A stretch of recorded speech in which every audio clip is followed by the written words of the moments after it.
世界柳巡禮，主持魏美珍、莫佩文。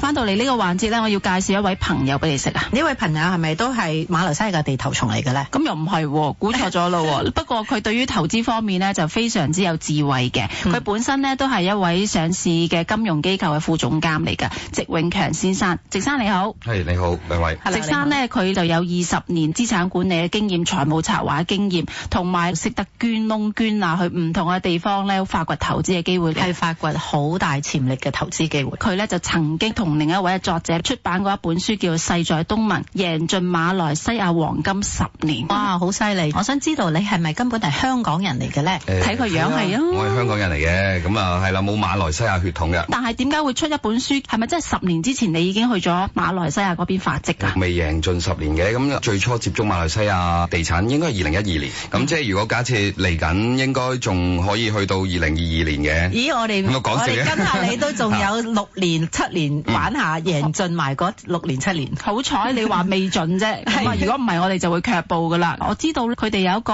我的第二家園嘅計劃，聽講你都入埋計劃入面。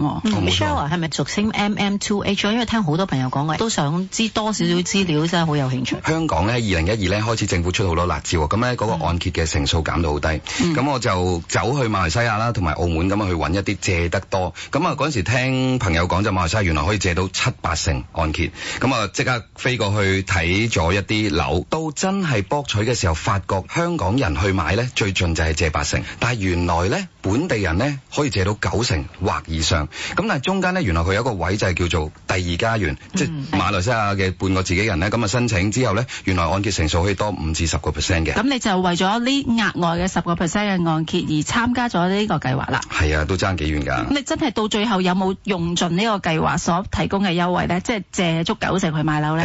梗係有啦。我諗全世界嗰個物業嗰個嘅按揭成數，咁其實政府都比較關注。最快樂嘅時間就2012年啦。咁但係依家其實就收緊咗一啲嘅，就可能係最多可以借到9成。咁可能譬如依家可能最多可以借到8成，亦都幾睇翻嗰個嘅叫投資者或者即係個買家嗰個嘅背景啊咁樣。即係抵植生發達㗎，佢計得好細微啊！唔怪之啦，一位獨立嘅理財顧問同我哋睇嘅嘢，即係唔同啲嘅。覺得係。即係我哋咧，通常訪問你嘉賓都幾精明嘅投資者，多數都有即係有提過咧，就話如果香港政府嘅辣招唔歡迎即係本地嘅投資者，或者喺物業市場方面佢有好多掣肘咧，都會走去外國睇下有啲咩更好嘅機會。對呢個 MM2H 咧，需唔需要你放棄本身嘅國籍？其實係冇需要，即係我 keep 住香港嘅身份啦。咁而嗰度其實係有一個嘅居留權咁樣嘅啫。如果呢個計劃嘅門檻係好高啊，或者係要求係好嚴謹，我諗都應該吸引唔到你咯。係啊，即係其實如果 commitment 太大嘅，要放棄原本嘅國籍嘅，咁其實未必有呢個必要，因為都係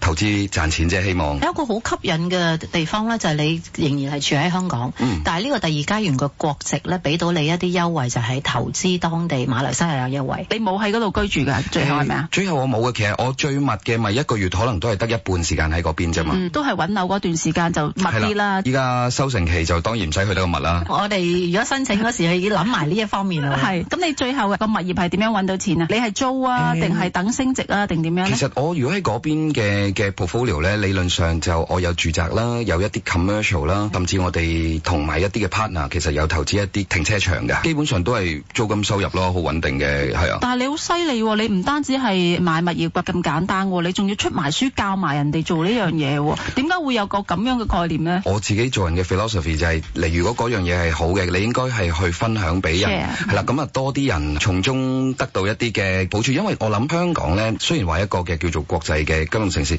但係投資嘅機會係咪真係好多咧？咁好多時候我諗牽涉我諗即係股票一係樓啦，股票就好簡單，樓咧其實我諗喺香港人好多係好期望自己可能喺物業嘅一個嘅地方裏邊去賺錢啊，咁但係咧香港樓上車真係好貴啊嘛，有自己自住嘅物業以外，佢係咪真係可以再去用一啲 spare 到出嚟嘅錢去做投資咧？其實但係海外可能好多一啲咁樣嘅機會。你會唔會有另一本書叫做贏盡澳門黃金10年？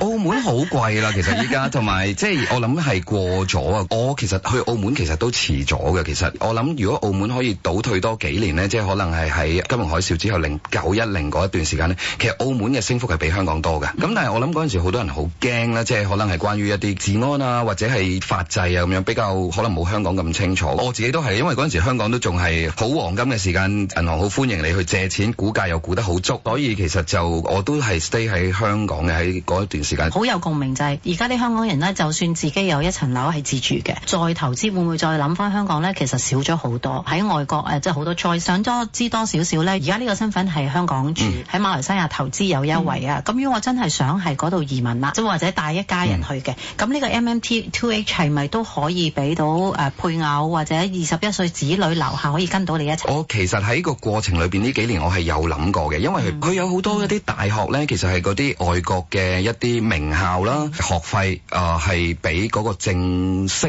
嗰個 campus， 即係如果係去翻譬如英國佢正式 campus 1/4價錢嘅咋，啲師資都 OK 嘅。其實我有個朋友係香港大學嘅一個 professor， 佢好早其實已經過去嗰邊去教書，嗰個 best friend 嚟嘅，係啦。咁啊，最初其實我過去佢都有份帶我去四圍去行包括食榴蓮啦。係啊，我哋訪問發展商 Lily 咧，佢都有提到有英國啊、美國嘅國際學校喺檳城，即係私立或者 University 都好有名牌學校嚟嘅，嗰啲都係。植生你咁精明，我覺得你應該喺考慮海外物業投資嘅時候都有格過價㗎啦。馬來西亞嘅我的第二家園計劃入門檻係咪真係相對係已經係比較低啊？喺區內基本上係冇門檻咁滯㗎啦。嗱，佢個要求好少嘅啫，申請嘅時候30萬嘅馬幣當1對2先啦，咁即係60萬嘅港幣，咁就做一個銀行存款，有利息收嘅。咁啊，嗰部利息比香港高嘅，咁嗰度應該有3厘。我印象中依家我冇睇，其實嗰啲 bank statement 啊。第2年呢，你可以 withdraw 翻15，即係一半15萬馬紙出嚟。咁即係話你其實係擺低30萬嘅定期就可以有呢一個身份，30萬定期都擺唔到嘅就應該唔好去諗開外物業，啱唔啱先？係咪？同埋我知道係咪50歲樓上咧個門檻係仲容易啲嘅？50歲以上係低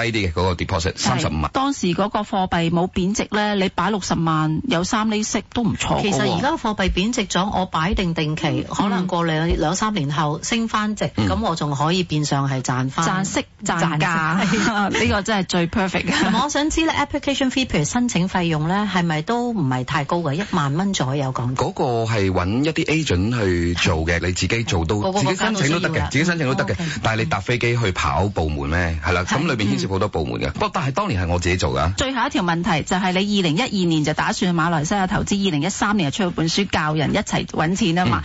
2012年呢一個時間有啲咩特別？點解會有個咁樣嘅決定呢？而家呢一個 moment 你又點樣睇馬來西亞嗰邊嘅物業發展呢？都係貪佢借錢嘅成數比較高啦。咁但係呢個係我行入去個市場嘅誘因嚟嘅。但係點解最後真係我都幾重注嘅？其實我覺得呢個地方其實都係行緊一個 common law 嘅，即係同香港嘅一樣嘅法域嘅一個地方 common law。啲人嘅普遍教育水平比較高，同埋另外仲有一樣嘢就係好後生啊。平均人口我嗰陣時應該上網睇嗰啲 research 咧，平均人口係25歲上下嘅啫。咁即係話其實咧，當呢一班人去到中產 grow 到佢哋嘅財富嘅時候，其實咧喺物業市場其實等於香港嘅以前啫嘛。譬如話喺70、80年代，好多人嘅入息中位好低嘅啫。咁但係剩住後生，但係呢一班人慢慢透過工作啊，透過投資，佢哋累積財富，物業都會係咁樣可以係去增值。咁所以對我嚟講，我係 long term 係去睇呢一件事，就唔係真係單單貪利息。而家香港都出現咗一個人口老化嘅問題，馬來西亞呢一個係年輕嘅城市，到時啲人就需要物業嘅時候，自然你嗰層樓會升值啦。多謝晒你先。好，咁我哋今日時間差唔多啦，多謝晒。好 ，thank you。世界樓巡禮 AP 世界物業顧問助你瞄準環球優質物業。